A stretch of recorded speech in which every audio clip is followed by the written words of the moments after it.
The reason you're not making progress with training is because your muscle adapts quickly. Doing the same thing week after week makes your progress stall. And the solution is daily undulating periodization, or DUP. It's a training system frequently changing the intensity and volume, forcing your muscle into constant adaptation mode. This consistent adaptation helps you break plateaus, build strength, and build muscle efficiently. A study published in Journal of Strength and Conditioning took 22 college-age men with lifting experiences and divided them into two groups to compare DUP with linear periodization over 12 weeks on leg press and bench press. DUP group adjusted their reps each session, and the linear group adjusted it every 4 weeks. The DUP group got almost twice as good results as the linear group in the leg press and bench press. And that's not the only study backing DUP. Another study in 2008 examines the effect of DUP and linear periodization on firefighter training performance.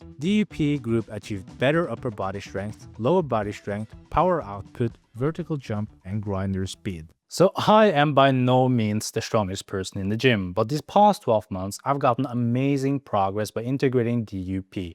Check this out. I posted this video then less than a year ago. Strength test, part 2, we're doing pull-ups. As many as I can. So let's go.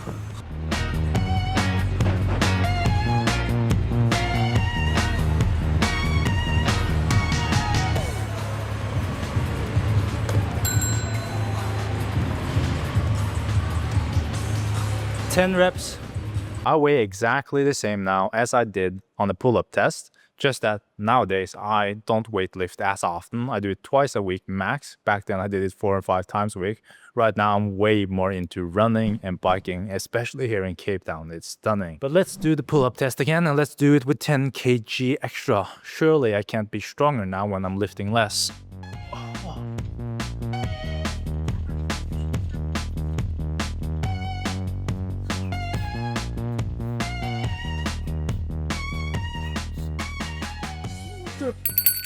Basically, I switched from training almost every day with less structure to fewer sessions with DUP that were smarter and more effective. That's why I'm stronger now, have more muscle, even though I'm spending less time in the gym. In this video, I'm going to tell you what rep range are best for muscle and what is best for strength, what exercises are best for high rep range and what are best for low rep range, and how you should structure your training for DUP when it comes to hypertrophy. A common misbelief is that high reps build more muscle and lower reps build more strength.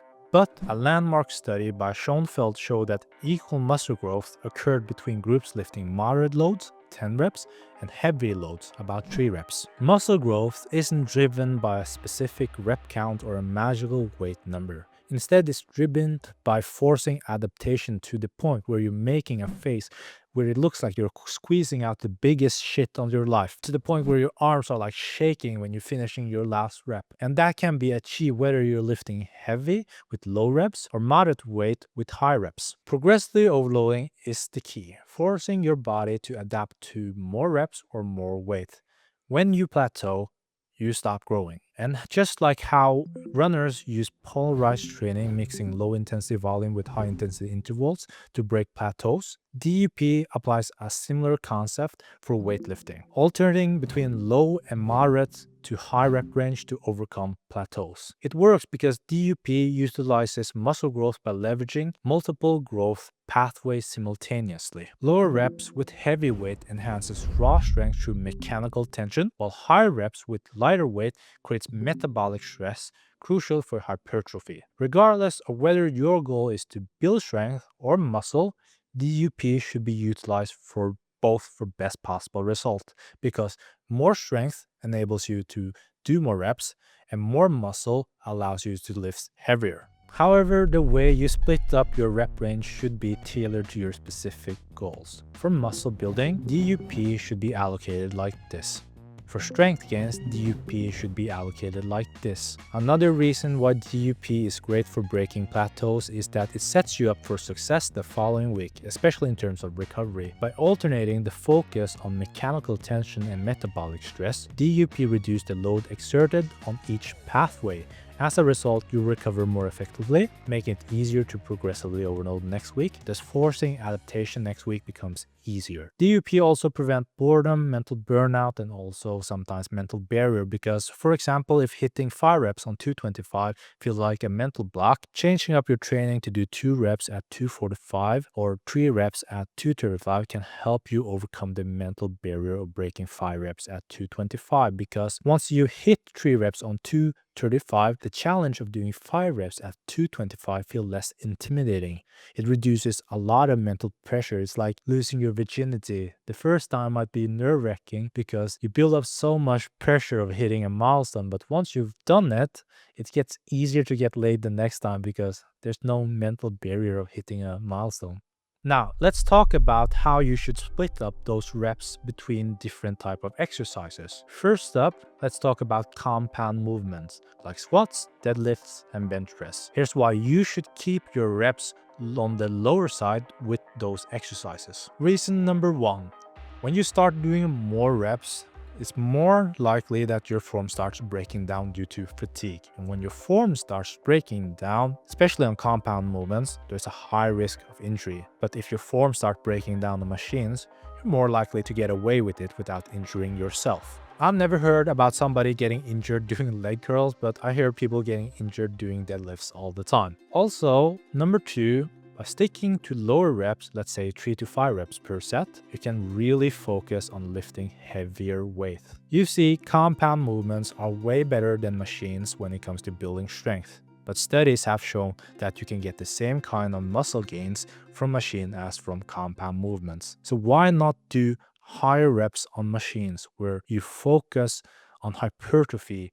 Maybe you can go to failure with any real risk of injury. And use compound movements for lower reps because it's superior to building strength. Number 3, recovery from compound movements takes a longer time, especially when you do higher reps. 12 reps on the squats is taxing on your central nerve system, but 12 reps on the leg presses isn't that bad. And let's be real, nobody really likes doing 12 reps on squats. It's pure hell. You feel like nauseous and dizzy afterwards. And doing 5 reps on the bicep curls isn't enough to get the swole and the pumps to get the veins sticking out so you can catch somebody's attention across the gym. Here's how I would divide the exercises in each rep range. 1 to 5 reps, barbell squats, deadlifts, bench presses, barbell rows, barbell shoulder presses, or barbell push presses. For the 6 to 12 reps, we do dumbbells. Dumbbell incline bench press is a good one. Dumbbell shoulder press. Dumbbells because you're usually lifting lighter weight with dumbbells, so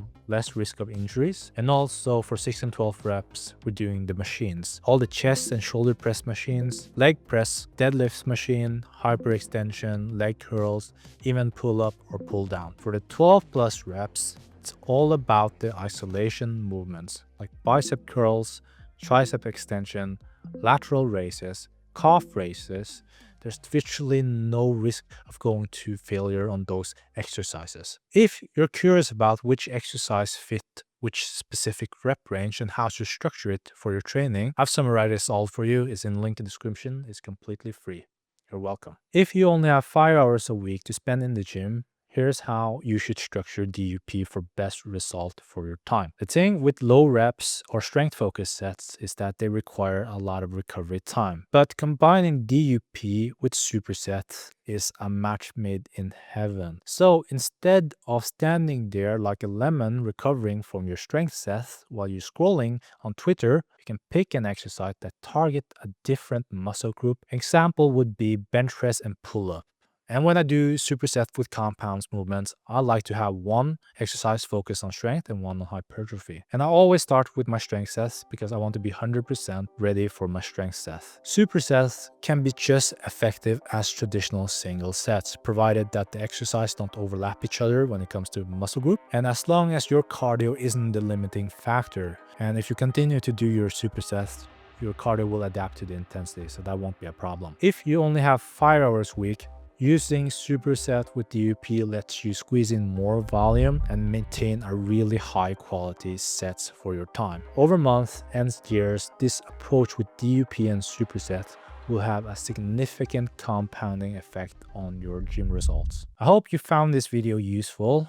Polarizing training, mixing intensity and volume, is super helpful for breaking plateaus, whether it's cardio or strength. And if you want to get a great physique while keeping your cardio up, which is crucial for overall fitness and health, I recommend hybrid training. In my opinion, it's the best way for fat loss, health, movement, and you can still get a great athletic body, which, let's face it, it's more than most of us really want. Check out this video if you're keen on checking out hybrid training. I create a hybrid training program there and you just can copy what I'm doing and save a lot of time. If you're keen just on weightlifting, link in the description, free DUP guide of which exercises to do for which rep ranges. Thank you guys so much for watching. Stay healthy, keep thriving, and I hope I see you over there.